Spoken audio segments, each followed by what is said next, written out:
स्वागत करते। आजच्या मध्यस्थी जनजागृती कार्यक्रम तसेच मध्यस्थी झालेले वकील बंधू व भगिनी यांचा सत्कार आज इथे करण्यात येणार आहे। तसेच मान्यवरांना विनंती करते की आज डॉक्टर बाबासाहेब आंबेडकर यांच्या महापरिनिर्वाण दिनानिमित्त त्यांच्या प्रतिमेला पुष्पहार अर्पण करून आदरांजली अर्पित करावी अशी मी त्यांना विनंती करते।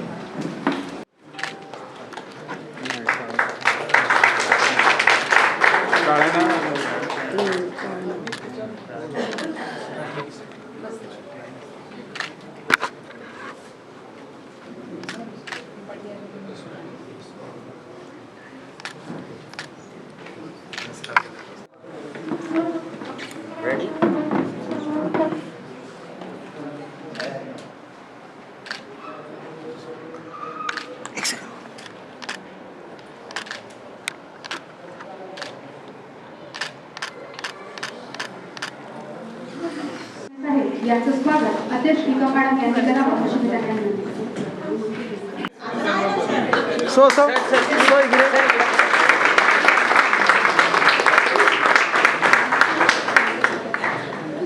मॅडम यांचं स्वागत उपाध्यक्ष स्मिता देशपांडे मॅडम यांनी करावं अशी मी त्यांना विनंती करते।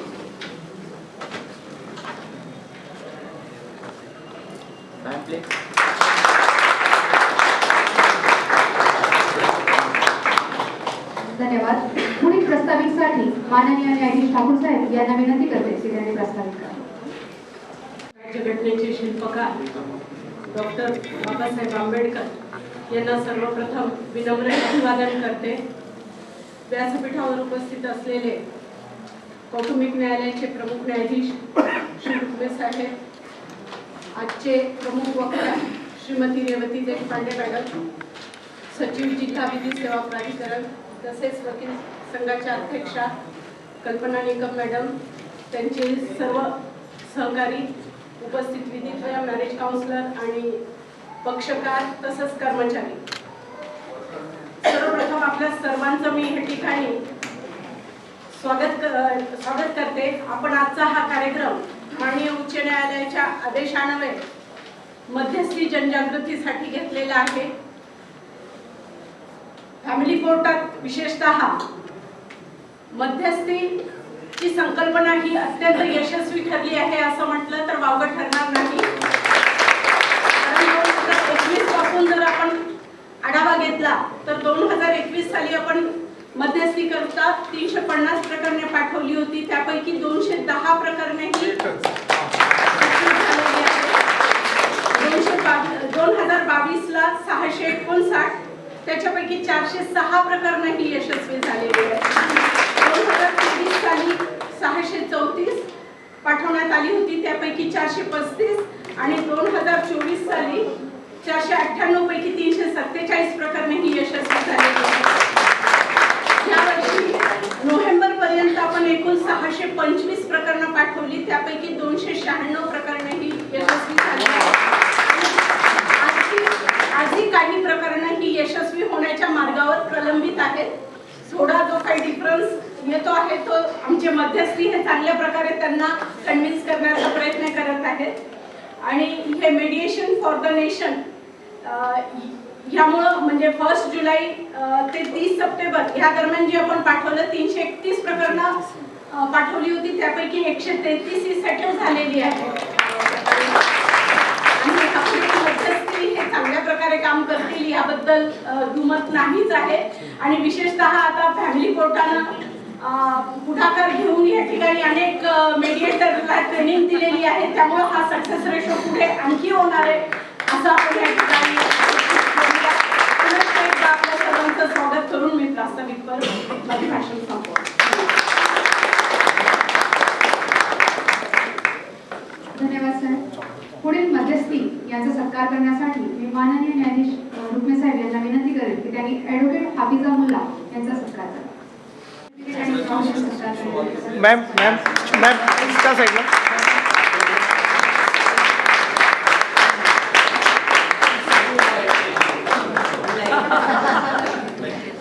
माननीय न्यायाधीश ठाकूर साहेब यांना विनंती करेन की यांनी ॲडव्होकेट पद्मावती कुलकर्णी यांचा सत्कार करावा।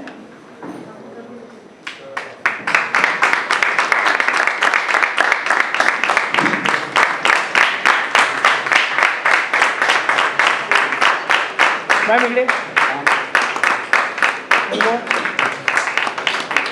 धन्यवाद. माननीय न्यायाधीश देवती देशपांडे साहेब यांना विनंती करेल की यांनी ॲडव्होकेट गणेश कवडे सर माजी अध्यक्ष यांचं सत्कार.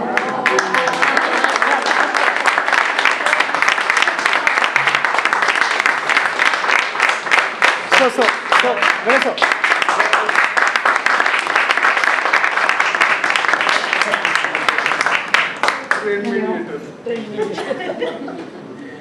माननीय न्यायाधीश रुक्मी साहेब यांना विनंती करेल की यांनी ॲडव्होकेट डॉली मोघे यांचा सत्कार.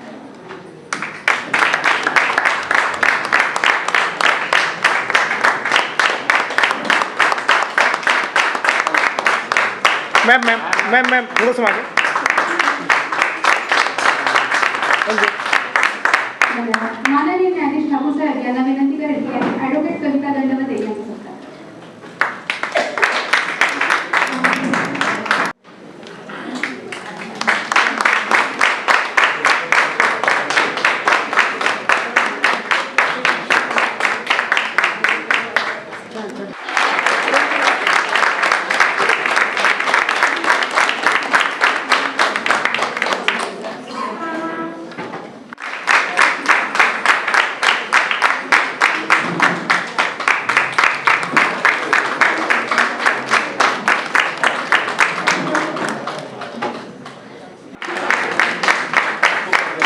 मॅम लुक या इकडे समोर. थँक्यू. धन्यवाद. माननीय न्यायाधीश ठाकूर साहेब यांना विनंती करेल की यांनी ॲडव्होकेट सुरेखा दावी यांचा सत्कार करा.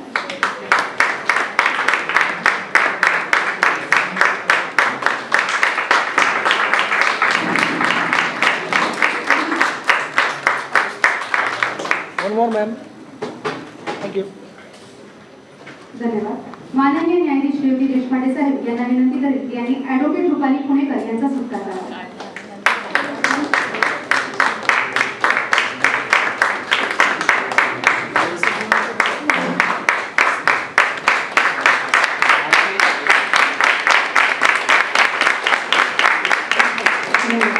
माननीय न्यायाधीश यादव साहेब यांना विनंती करेल की यांनी ॲडव्होकेट चंद्रकांत खोटे सर यांचा सत्कार करावा.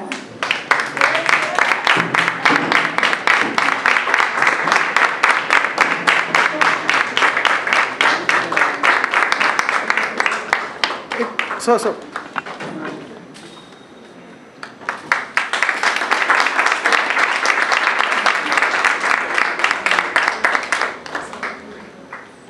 धन्यवाद. माननीय न्यायाधीश गुले साहेब यांना विनंती करेल की यांनी ॲडव्होकेट प्रियंका कनकारिया यांचा सत्कार करावा.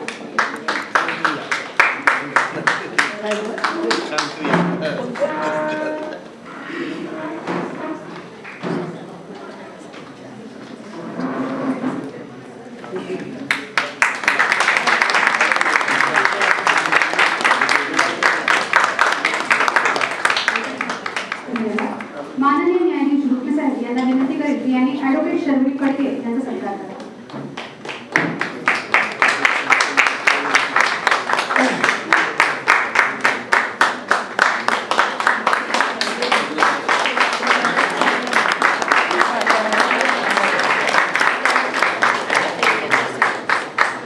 धन्यवाद. माननीय न्यायाधीश ठाकूर साहेब यांना विनंती करेल की यांनी ॲडव्होकेट हरीश पुजारी यांचा सत्कार करावा.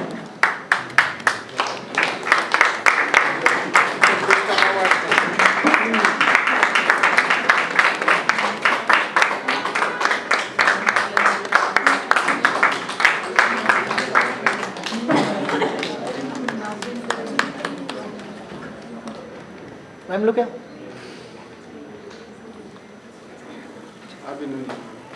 धन्यवाद. माननीय न्यायाधीश देशपांडे साहेब यांना विनंती करेल की यांनी ॲडव्होकेट अंजली दिवसेकर यांचा सत्कार करावा.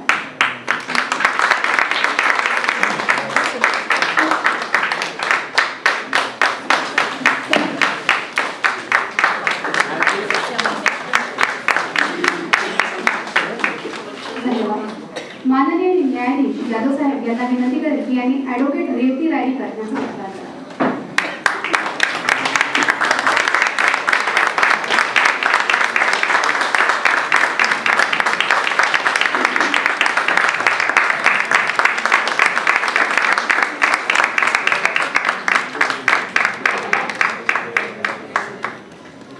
धन्यवाद.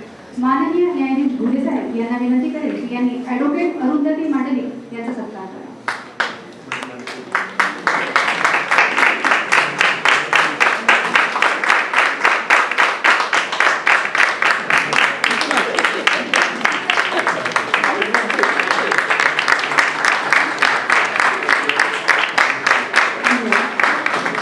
माननीय न्यायाधीश रुक्मी साहेब यांना विनंती करेल की यांनी ॲडव्होकेट कविता घोडे यांचा सत्कार करा.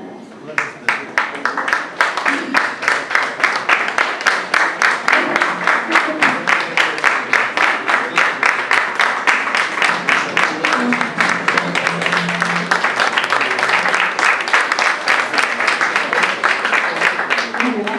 माननीय न्यायाधीश ठाकूर साहेब यांना विनंती करेल की यांनी ॲडव्होकेट रवी प्रकाश यांचा सत्कार करा.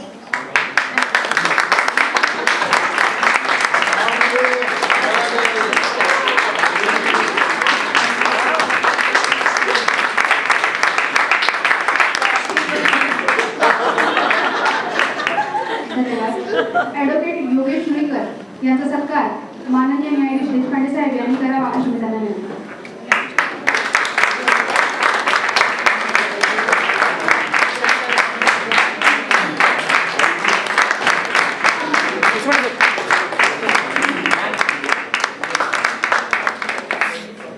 धन्यवाद. पुढील मनोगत व पाहुण्या यांना विनंती करते की त्यांनी मनोगत व परिचय. नमस्कार. सर्वप्रथम भारतीय राज्यघटनेचे शिल्पकार ज्ञानाचा अथांग महासागर भारतरत्न डॉक्टर बाबासाहेब आंबेडकर यांचे महापरिनिर्वाण दिनानिमित्त फॅमिली कोर्ट कौटुंबिक न्यायालयातर्फे त्यांना विनम्र अभिवादन करते. आज आपण उच्च न्यायालय त्यांच्या मार्गदर्शनाखाली मध्यस्थी जनजागृती कार्यक्रमानिमित्त उपस्थित आदरणीय प्रमुख फॅमिली कोर्टाचे प्रमुख न्यायाधीश रुक्मे साहेब, आदरणीय न्यायाधीश ठाकूर साहेब, मध्यस्थी केंद्र समन्वयक कौटुंबिक न्यायालय पुणे, आदरणीय न्यायाधीश यादव साहेब, आदरणीय न्यायाधीश घुले साहेब आणि आजच्या प्रमुख पाहुण्या ज्या आहेत आपल्याला लाभलेल्या आहेत आपल्याला रेवती देशपांडे मॅडम. साहेबांचा परिचय मी ते थोडक्यात करून देते. साहेबांचं शिक्षण BSL LLB झालेलं आहे. नांदेड ते व्यवस्था यादीत साहेब प्रथम आलेले आहेत. त्यानंतर LLB त्यांचं नांदेड येथे त्यादेखील प्रथम श्रेणीत त्या उत्तीर्ण झालेल्या आहेत. साहेबांचं आता जे पद आहे ते सचिव आहे पुणे जिल्हा विधी प्राधिकरण पुणे. अत्यंत चांगला यावेळेलाही आपल्याला जिल्हा प्राधिकरणाच्या सचिव लाभलेल्या आहेत.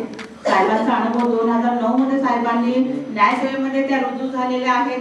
प्रमुख न्यायाधीश म्हणून बाल न्याय मंडळ येथे कार्य केलंय.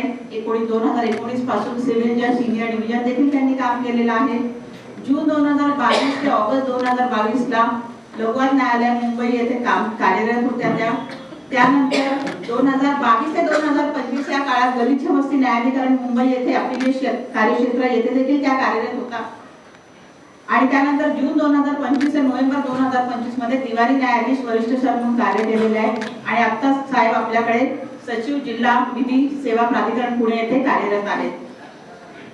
ज्यावेळेस साहेब अहमदनगर येथे रुजू झाल्या त्या आणि तिथे लोक अदालतीमध्ये या अगोदर 5000 खटले ही जी प्रकरणे निघाली होती. परंतु साहेब जेव्हा अहमदनगर येथे रुजू झालेला होता त्यावेळेला त्यांनी उच्चांकी 36,000 प्रकरणावर त्यांनी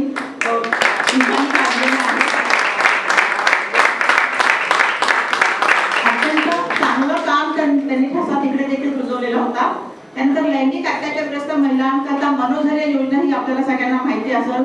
या मनोधैर्य योजनेमध्ये महिलांना जो काही त्यांना त्यांचं कॉम्पन्सेशन म्हणा त्यांना न्याय मिळण्याचं काम देखील मॅडम यांनी महत्त्वाचं योगदान त्याच्यामध्ये त्यांनी केलेलं आहे.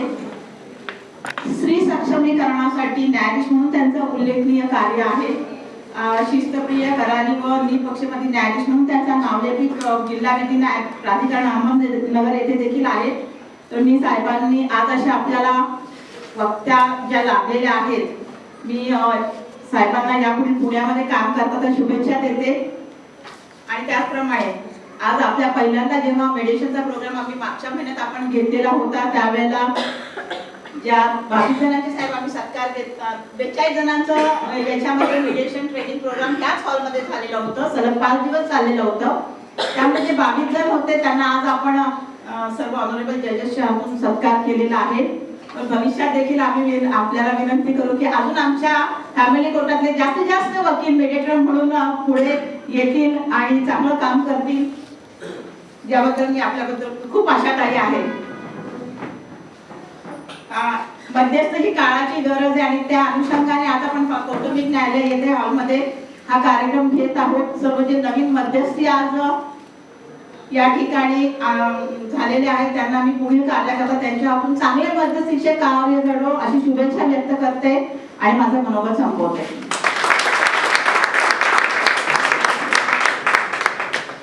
धन्यवाद मॅडम. पुढे प्रतिनिधी स्वरूपात सत्काराला उत्तर देण्यासाठी मी माननीय व्यासपीठावर उपस्थित सर्व मान्यवरांच्या परवानगीने ॲडव्होकेट गणेश खडे सरांना विनंती करेन की त्यांनी बोलू शकतात.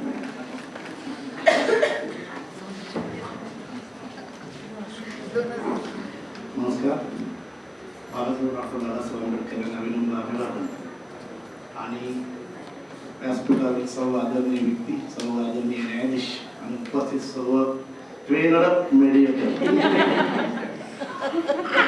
खूप छान साहेबांनी आपल्या कौटुंबिक वातावरण आपल्या कौटुंबिक न्यायालयामध्ये तयार केलं आणि आशा पिकल्या चांगल्या पद्धतीनं. या ठिकाणी सत्यावाला उत्तर देत असताना मी 2 मिनिटांमध्ये एवढंच सांगेन की जे कमिटीनं कष्ट घेतले फॅमिली कोर्ट बारच्या आणि त्या इतक्या मेहनतीनं आम्हाला ट्रेनिंग देण्याचं काम त्यांनी केलं. सोडल पाटील मॅडमला सारखं जाऊन भेटून त्यांना सांगून हायकोर्टला पत्रव्यवहार करून त्यांनी खूप मेहनत घेतली आणि आम्हाला ट्रेनिंग दिलं आणि ट्रेनिंगची यादी खूप मोठी असं स्मितांनी कोण मॅडम सांगत होत्या आणि निकम मॅडम म्हणूनच म्हणलं की आम्ही आशादायी खूप आहोत की आमच्या पुढच्या व्यक्तीला ट्रेनिंग मिळालं पाहिजे. पण या कौटुंबिकाला सांगताना मला एक आणखीन एक आनंद असा झाला की जवळपास 45 लोकांनी ट्रेनिंग घेतली आणि फॅमिली कोर्टातल्या जवळपास 22 लोकांनी घेतलं. या 22 मध्ये आम्ही फक्त 5 जेंट्स होतो. मायनॉरिटी मध्ये होता तुम्ही. ट्रेनिंग घेताना आम्हाला खूप वेगळा अनुभव त्या ठिकाणी आला. कमिटी एवढी छानपणे आम्हाला जेवणापासून नाश्त्यापासून सगळ्या पद्धतीनं काम त्या ठिकाणी आम्हाला करून देत होते. त्यामुळे ट्रेनिंग घेताना खूप मजा आली. फक्त एकच सांगेन की आमच्यासाठी जी मेहनत शासनाने घेतली, उच्च न्यायालयाने घेतली आणि न्यायाधीशांनी घेतली. आता ठाकूर मॅडमने खूप छान सांगितलं की किती मॅटर मेडिएशनला पाठवले आणि ते किती सक्सेस झाले. तर आम्ही ग्वाही देतो सर्व ट्रेन मेडिएफच्या वतीनं याचा रेशो आणखीन वाढेल. आणि याचं मोठं उदाहरण म्हणजे कालच आपल्या अगोदर 2 ट्रेन मेडिएटर होते आपल्याकडं, कळमकर मॅडम आणि केळकर मॅडम. तर कालच एका सुप्रीम कोर्टामध्ये ऑर्डर झाली आणि मॅडमला सुप्रीम कोर्टाने एका मॅटरमध्ये मेडिएटर म्हणून अपॉइंट केलं.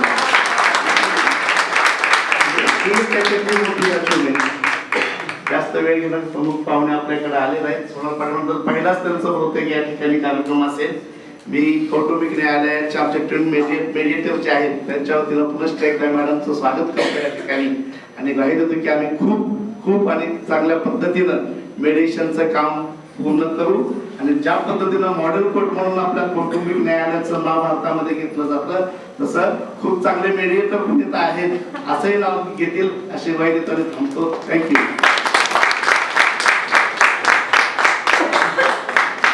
धन्यवाद सर.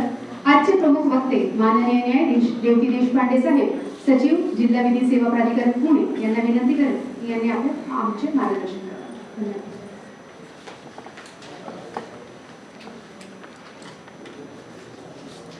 नमस्कार.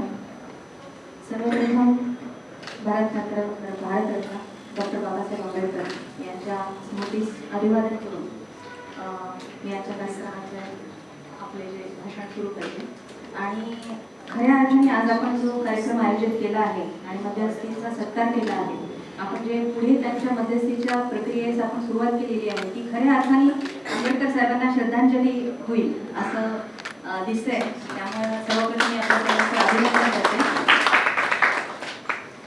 माननीय प्रमुख न्यायाधीश श्री रुक्मे साहेब, माननीय ठाकूर मॅडम, माननीय निकम मॅडम, यादव मॅडम, गुले साहेब आणि इथे बसलेले सगळे बंधू आणि भगिनींनो, आपण सांगितल्यासारखं हा माझा प्रथमच कार्यक्रम आहे इथला as a secretary district legal services authority. यापूर्वी मी नगरला district legal services authority secretary म्हणून 2 वर्ष काम केलं. तेव्हा सुद्धा कौटुंबिक न्यायालयाच्या कोऑर्डिनेशन आणि कोलॅबोरेशन बरेच आम्ही कार्यक्रम घेतले आणि ते खूप यशस्वी ठरले. इव्हन लोक अदालत म्हणा किंवा मेडिएशन म्हणा त्यांचं खूप सहकार्य होतं. तसंच सहकार्य आपल्याकडून अपेक्षित आहे आणि आपण ते देताच आहेत. आताचे आकडे मी पाहिले त्याबद्दल मी सर्वप्रथम सर्व मध्यस्थींचं, रुक्मे साहेबांचं, ठाकूर मॅडमचं अभिनंदन करते की एवढा मोठा प्रतिसाद आपण मध्यस्थी प्रक्रियेस दिला आहे. कौटुंबिक न्यायालयाशी माझा वेगळाच ऋणानुबंध आहे, सगळ्यांना माहिती होतं. आणि खरं तर इथली इमारत आणि हे सगळं पाहून असं वाटतच नाही की आपण न्यायालयात आलो आहोत. म्हणजे माननीय लेडीशिपच्या म्हणजे डेरे मॅडमची जी संकल्पना आहे की इमारत कशी असावी, न्यायालयाची इमारत कशी असावी, वातावरण कसं असावं न्यायालयाचं, त्यात कौटुंबिक न्यायालयाचं आपण कौटुंबिक हा वर्ड यूज करतो तिथे, म्हणजे कुटुंबासारखं वाटावं. अगदी तशीच ही इमारत आहे आणि तुम्ही खरंच खूप भाग्यवान आहात की तुम्ही अशा इमारतीमध्ये निश्चितच पक्षकारांना देखील त्याचा खूप लाभ मिळत असेल आणि न्यायालयात आणण्याची भावनाच होत नसेल. जेव्हा एखादा पक्षकार न्यायालयात येतो किंवा तो काही कोणत्या आनंदाने आलेला नसतो किंवा त्याच्या मनात संमिश्र भावना असतात, वैताग म्हणा किंवा अजून काही आपल्या ज्या लिटिगेशनचं काय होईल ही एक त्यांच्या मनात भीती असते. म्हणजे आपल्या मध्यस्थांमध्ये आपल्याला आता सगळं माहिती आहे. माननीय उच्च न्यायालयाने आपल्याला सगळ्यांना ट्रेनिंग दिलेली आहे. त्याच्यामध्ये मध्यस्थी प्रक्रिया काय, त्याचे फायदे काय, त्याचे तोटे काय, हे सर्व आपल्याला सांगितलेलंच आहे. पुन्हा ते आपल्याला मी सांगणार नाही. पण त्यामध्ये पक्षकाराची मानसिकता ओळखण्याची, म्हणजे सध्या तो कोणत्या मानसिकतेतून जात आहे किंवा ती कोणत्या मानसिकतेतून जात आहे. पर्टिक्युलरली जे कौटुंबिक प्रकरणं असतात त्यामध्ये कसं थोड्याशा इंट्रिकसीज आणि डेलिकसीज असतात. खूप काही गोष्टी अशा असतात ज्या महिलांना समोर बोलता येत नाहीत किंवा पुरुषांना देखील समोर बोलता येत नाहीत. मग त्या मध्यस्थांना विश्वासात घेऊन त्या सगळ्या प्रक्रिया आणि ते सगळे त्यांचे बोलणं फेलिसिटेट करण्याचं कार्य मध्यस्थी करत असतो.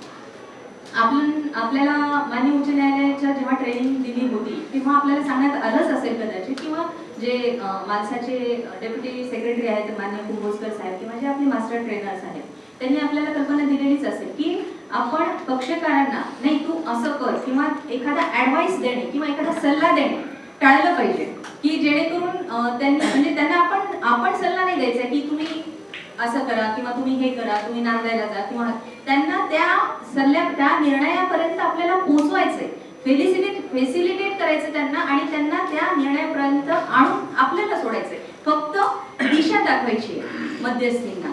ते म्हणतात ना तसं, काळ्या कुट्टा अंधारात जेव्हा काही दिसत नसतं, काळ्या कुट्टा अंधारात जेव्हा काही दिसत नसतं आपल्यासाठी कोणीतरी दिवा घेऊन उभं असतं.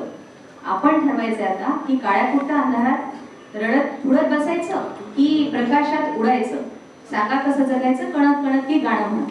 तसा तो मध्यस्थी जो असतो एखाद्या म्हणजे लिटिगेशन हे असं असतं की त्याच्यात काही आपल्याला कल्पनाच नसते काय होणार आहे काय नाही, कधी संपणार आहे, त्याचं पुढे काय होणार आहे, ते आपल्या कल्याणाचं असेल की नाही. आणि आपण म्हणतो मध्यस्थीमध्ये किंवा लोक अदालतमध्ये जी विन विन सिच्युएशन असते, दोघांच्याही संमतीने जी सिच्युएशन येते ती मध्यस्थी प्रक्रिया आपण राबवत असतो आणि मध्यस्थी जो मध्यस्थ असतो तो त्या प्रक्रियेला मदत करत असतो.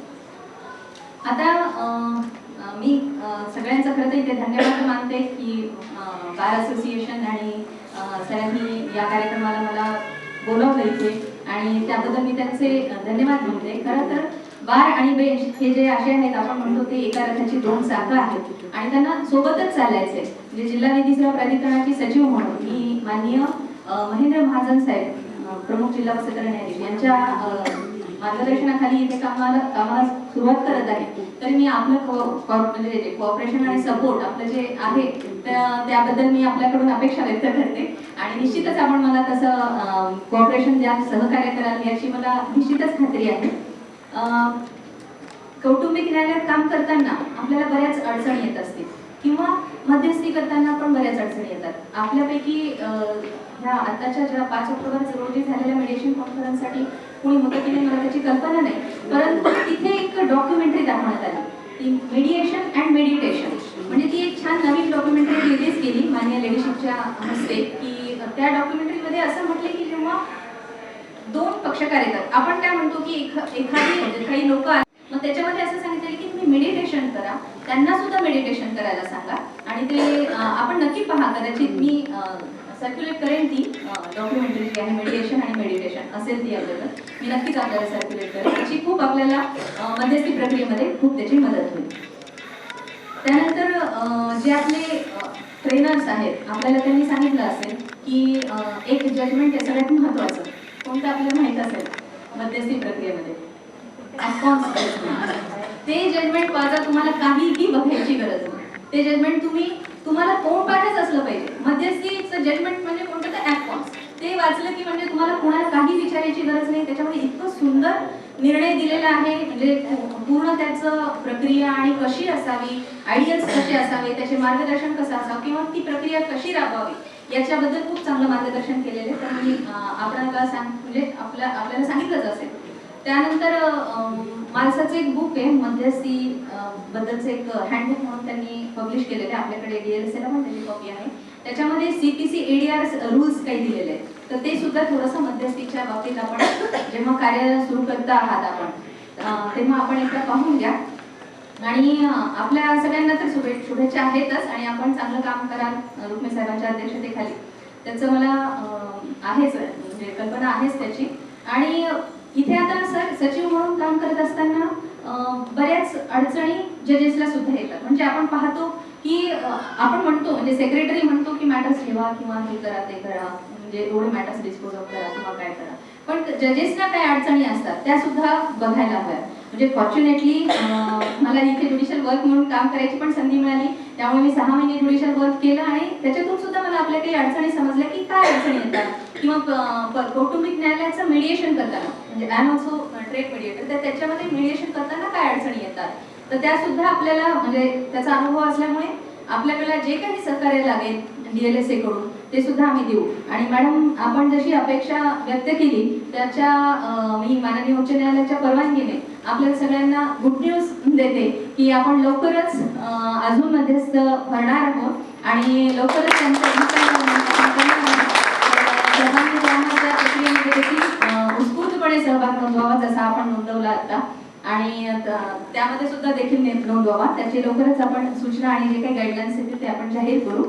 आणि ट्रेनिंग सुद्धा इथे आपल्याकडे झाली आहे, तर त्यानुसार ट्रेनिंगचे मला वाटतं आता त्यांचे क्रायटेरियाज आहेत. काही MCPC कडून येतात ट्रेनिंग आणि काही इकडनं पण ते अरेंज करतात. तर त्याप्रमाणे even those who are not train are also nominated as mediators. म्हणजे आमच्याकडे तशा काही आदेश प्राप्त झालेले आहेत, म्हणजे आता काही प्रमुख जिल्हा न्यायाधीश असतील निवृत्त, त्यांच्या पण काही अपॉइंटमेंट आपल्याकडे पुणे DLSA ला झालेले आहेत. आणि पुणे DLSAचं काम तर आपल्याला कल्पना आहेच आहे आणि आपलं पण सतत सहकार्य लाभलेलंच आहे आणि इथून सुद्धा आपल्या सगळ्यांचं सहकार्य लाभेल अशी मी अपेक्षा करते. एका ओवीनी मी आपली सांगता करते. चंद्रकांतू द्रवता कीर होय, चंद्रकांतू द्रवता कीर होय, परी ते हातोटी की आहे, म्हणून वक्ता तू वक्ताची नव्हे श्रोते नव्हे. आपण मला सगळ्यांनी शांतपणे ऐकून घेतलं.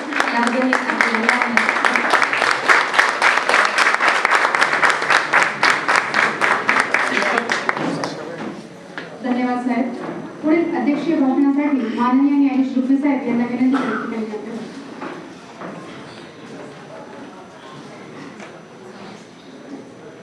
आपला देश महान होताच पण परकीय अतिक्रमणामुळे परत विभागला गेला आणि त्या विभागल्या देशाला कुटुंब म्हणून जमवायचा ज्यांनी प्रयत्न केला, खूप मोठं योगदान दिलं, ते असे भारतरत्न डॉक्टर बाबासाहेब आंबेडकर यांच्या महापरिनिर्वाण दिनानिमित्त आणि माननीय उच्च न्यायालयाच्या आदेशानुसार 2025 मधील शेवटचा मध्यस्थी जनजागरण कार्यक्रमाला उपस्थित माझे सर्व सहकारी न्यायाधीश, आजचे रिसोर्स पर्सन म्हणून आपण ज्यांना बोलवलं त्या देशपांडे मॅडम, या कौटुंबिक न्यायालयाच्या वकील संघाच्या अध्यक्षा निकम मॅडम, त्यांचे सर्व सहकारी, सर्व सिनियर्स, मुख्य म्हणजे मीडिएटर्स आणि उपस्थित सर्व काही लिटिगंट्स ज्यांच्यासाठी आपण सर्वजण बसलेलो आहोत आणि आमचे कर्मचारी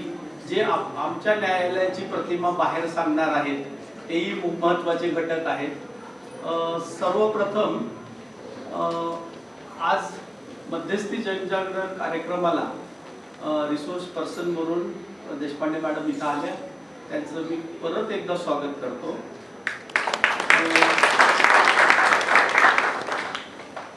मॅडमनी आणि सर्व वक्त्यांनी मीडिएटर, त्याच्यानंतर आकडे सगळं सांगितलेलं आहे. ते आता त्याची हे करणं म्हणजे वेळ वाया जाईल. तर आज जनजागृती हा शब्द मी अगोदरही सांगितले की हे एक ऍडव्हर्टाइज आहे. चांगली गोष्ट घडायला खूप वेळ लागतो, हा आपल्या देशाचा एक दुसरा प्रॉब्लेम आहे. चुकीचं लवकर स्वीकारलं जातं, चांगलं असेल तर थोडा वेळ लागतो. आणि ज्यावेळी आपण म्हणजे त्याच्यामध्ये गती घेतो, मग मात्र आपण सर्वांना मागे टाकतो. आणि ती आकडेवारी ही सुरुवात आहे. आजच्या कार्यक्रमानिमित्त आपल्याला आत्ताच मॅडमनी मला अपडेट दिली की मेडिएशन फॉर नेशन ही योजना अजूनही चालू राहणार आहे. आता मला काही चेहऱ्यामध्ये साधिकच आहे, मेडिएटर म्हणतील की तुम्ही केसेस रेफर करत नाही आणि आता आम्हाला नुसतं ट्रेन केलंय. आता आज तुम्हाला फक्त एक असं आहे की आपण ज्यावेळी एखादी गोष्ट अचीव करतो ना, तो जो आनंद होता, मला असं दिसलं की 4वी-5वी वर्गामध्ये जे बक्षीस मिळालं होतं आणि खूप चांगला हा गुण आहे मेडिएटरला. चला नव्यानं सुरुवात करू. आणि तुम्ही खरंच 40 तास दिले आपले, त्याच्यातनं जे काही पॉझिटिव्ह आपल्याला विचार मिळाले, एक वेगळा अँगल मिळाला, तो आपल्या कृतीत आला. आता हीच कृती आपल्याला उतरवायची आहे. आणि याच्यानंतर तुम्हाला कळेल की मेडिटेशन का महत्वाचं आहे. सर्वात महत्वाचं मेडिएटरला एकच करायचं आहे की आपण जजमेंटल नाही राहिलं पाहिजे. असं म्हणलं जातं की जगातली 90% प्रॉब्लेम हे बोलण्यानेच होतात, हे आपल्याला सांगायची गरज नाही. पण हा रिसर्च आहे आणि खरं आहे की 90% भांडणं बोलण्याने होतात. आणि ज्यावेळी शांत राहायचंय त्यावेळी शांत न राहता, म्हणजे मेडिटेशन जर न करता आपण एखादी चांगली जरी प्रतिक्रिया दिली तर त्याचा परिणाम उलटा होऊ शकतो. हळूहळू अनुभवानी आणि आपल्याला कायद्याचेच विद्यार्थी कायम असल्यामुळं आणि ही कायद्याची चौकट आहे. आता प्रॅक्टिकल उदाहरण मी मुद्दाम देत असतो. एखाद्या रुग्णालयात आपण ज्यावेळी जातो बघा, तिथं गेल्यानंतर ते 7-8 मशीन पुढे आपल्याला उभा करतात, प्रत्येकाचं बिल लावतात. रोग निदान होती नाही म्हणजे काय, तर तिथे एक वेगळं त्याचं अजून आपल्याला माहिती घ्यायची आहे की त्या पेशंटला नेमकं काय झालं. खरं तर आपल्याकडे येणारा पक्षकाराला 100 मशीन पुढे उभा केलं तरी त्याचा रोग कळत नाही, अशी काही कधी वास्तवता आहे. प्रश्न असा आहे, त्याला रोग तर आहे, आपल्या न्यायालयात येतो म्हणजे काही उगीच येत नाही. त्याचं रोगाचं निदान करण्याचं मला दिसलेली मशीन म्हणजे मेडिएशन. कधी त्याला फक्त अर्धा तास बोलू देणं हा सुद्धा उपाय ठरू शकतो. कधी चुकीचं काही न ऐकणं हा सुद्धा उपाय करू शकतो. आता कुठलं औषध कुठल्या वेळी किती मात्रा द्यायची हे आपल्याला अनुभवानं जर समजलं तर नक्कीच. आता दुसरी एक अडचण निर्माण होऊ शकते की मग आता केसेस संपल्यावर काय करायचं. आपल्याला मी ऑन रेकॉर्ड ऑथॉरिटेटिव्हली अनुभव शेअर करतो. एका स्टेशनला माझ्या पुढे वकील आले, ते आले होते कर्नाटकातून. ह्याच्यात कोणतंही नाही, तिथं रेकॉर्ड आहे. तर त्यांनी सांगितलं की आम्ही इथं आलोय, कळलं असं की इथं केस लवकर निकाली लागतो. आपल्याकडे फ्लेक्झिबिलिटी आहे, 5 ठिकाणापैकी कुठेही केस करता येते. तर ही भीती मनातनं काढा.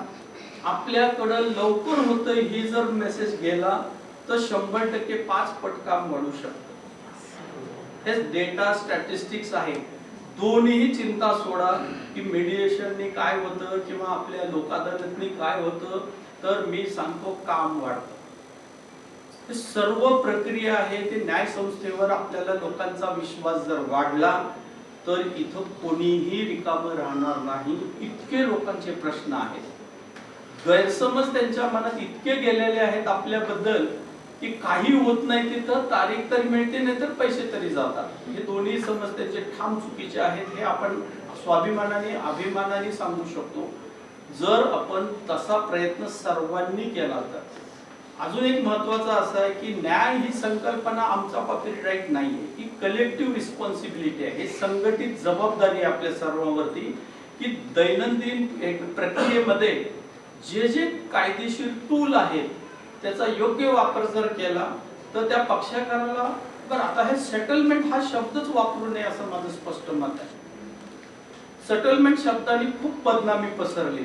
मग आपण सेटलमेंट म्हणलं की लोक म्हणतात मग तो प्रयत्न तर आमच्या तिकडे गल्लीमध्ये झाला होता. आणि खरं आहे तर तुम्ही त्यांना सेटलमेंटच्या ऐवजी कायदेशीर शब्द जर सांगितलं मेडिएशनला जाऊ आपण, कमीत कमी माहिती नाही त्याला जनजागृती होईल. म्हणजे काय तर उद्या तू कधीतरी प्रश्न नाही सुटल्यावर त्याला कळेल की अरे ते प्रयोग केलाच नाही आपण मेडिएशनचा. आणि हीच प्रक्रिया असेल कदाचित माननीय उच्च न्यायालय सर्वोच्च न्यायालय हेच अपेक्षित होतं की लोकांना नावं माहिती असू द्या. तर सर्दी झाली तर प्रोसिन घ्यायची, ताप आली तर हे डॉक्टरला न विचारता 90% लोक घेतात बाहेर. मग डॉक्टरनी असाच मोर्चा काढायचा का आमचं काम कमी झालं? कारण डॉक्टरचं स्किल नाहीच आहे त्याच्यामध्ये. माझी सर्दी झाली, मला जर सिम्पटम्स कळले आणि असं जर वारंवार झालेलं असेल तर एका प्रोसिननी जसं इफेक्ट होतो तसं उद्या आपल्याकडं लोक मला केस करायची असं न म्हणता ते असं म्हणले पाहिजे की मला मेडिएशनला जायचं. तर ही काळाची गरज आहे. आपल्याला ही जबाबदारी जर लक्षात आलं की ते अवेअरनेसचं तर सोडा, आता आवरायचं कसं हा प्रश्न पडेल. आणि तो दिवस यावा की आपल्याला आवरता म्हणजे चांगलं काम करताना आपल्याला प्रचंड ऊर्जा तर मिळेलच, जनजागृती होईल आणि मुख्य म्हणजे लोकांचे गैरसमज दूर होतील. आणि त्या दिवशी भारत आपला देश एक कुटुंब म्हणून वाद होऊ द्या, वादाची चिंता नाही, वाद नाही आले तर आपल्याला, पण सोडवायचा मार्ग योग्य असला. आजार होऊ द्या पण त्या आजारावर उपचार हे कमी खर्चात चांगले आणि उपाय आणि ते पुढचे प्रश्न वाढू नये. आपण बरेचसे वाद असे सोडवतो की पाना त्याच्यातनं 4 वाद निर्माण होतात. तर असं न करण्यासाठी, कारण आमच्या अर्जावर विरुद्ध तर अपीलात जाणार तो कायदेशीर अधिकार आहे, जावाच तुम्ही. प्रश्न असा आहे की 4 जरी अपील केले दोघांनी पुन्हा 3 जरी कोर्ट केले प्रश्न नाही सुटणार. आणि त्यांना जर थोडी संधी दिली मेडिएशन मध्ये जा तुम्ही, कदाचित तुमच्या शांततेचा किंवा तुमच्या बोलण्याचा किंवा तुमच्या पॉझिटिव्ह एनर्जीचा त्या व्यक्तीवर प्रभाव आणि काहीतरी त्याच्यावर इफेक्ट होऊ शकतो. ह्या छोट्या छोट्या गोष्टीचं पालन आणि नेहमी म्हणतो तसं मेडिएशन म्हणलं की अफकॉन जजमेंट सेक्शन आपल्याला किती आहे CPCचं? धन्यवाद. मुद्दा मी म्हणलं याच्यासाठी की ते इनपुट आपल्यालाच देता आलं पाहिजे. सगळ्यांना सांगा ही कायदेशीर प्रक्रिया आहे. नंतरचा सगळ्यात मोठा ऍक्ट म्हणजे 2023चा मेडिएशन ऍक्ट. आता कायदेशीर झाल्यामुळं ही प्रक्रिया न राहता आता कायदा झालेला आहे.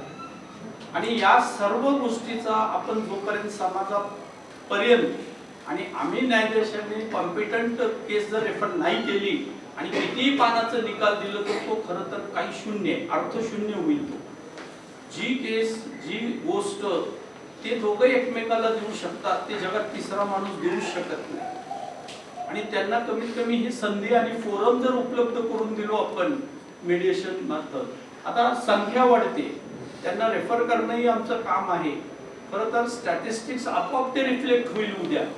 आणि मी म्हणल्यासारखं की ह्या जनजागृतीतनं आपल्याला एकच करायचं आहे की पक्षकार आल्यानंतर त्यांनी जर असं ऑप्शन विचारले, म्हणजे आता हे प्रोफेशनल स्किल आहे तुमचं, त्याच्याबद्दल मी कॉमेंट नाही करत, पण प्रोफेशनल ड्युटी किंवा प्रोफेशनल इथिक्स म्हणून आपली जबाबदारी आहे की आपल्याला त्याला पहिल्या तुमच्या इंट्रोडक्शन मध्ये जर त्याला कल्पना दिली हा एक कायदेशीर मार्ग आहे, ॲश्युरन्स नाही देत आपण, काय होईल ते त्यावेळी होईल.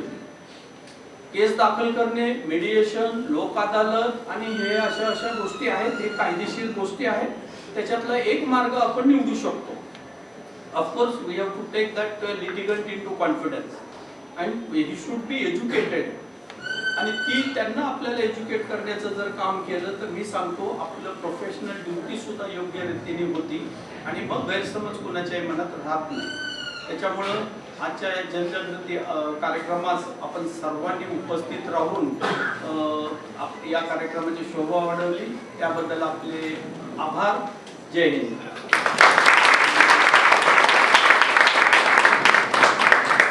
धन्यवाद सर.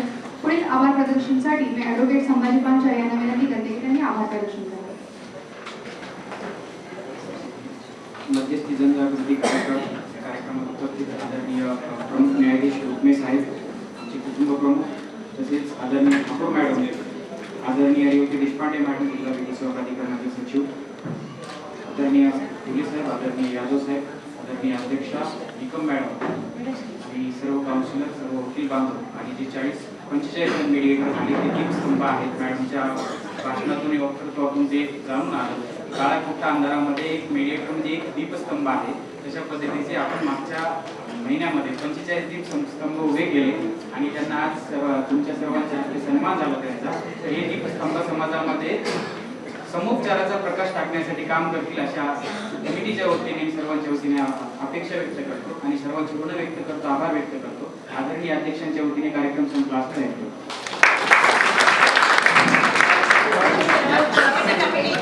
सर्वांना विनंती करते की जितके पण मीडिएटर आहेत त्यांनी साहेबांसोबत एक फोटो सेशन करावे.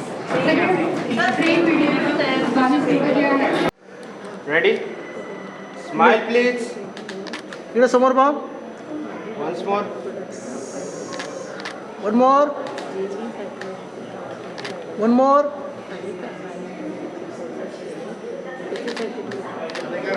Yes, thank you.